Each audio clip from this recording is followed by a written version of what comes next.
Hi, everybody. Whoops. Today's woodworking trick of the day is how to prevent a blowout. Now, blowout is not when you have too much spicy food.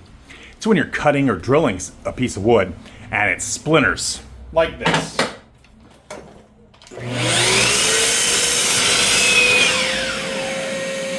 And it leaves all these nice little splintery pieces. Let's wait for that to calm down. Okay, anytime now. My goodness. Okay, there we go. It leaves all these little jagged pieces.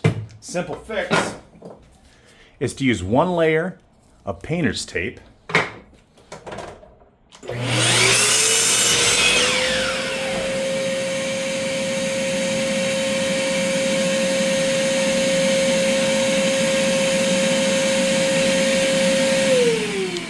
Take the tape off, and it's beautiful and smooth and not splintery at all. And that is today's woodworking tip of the day.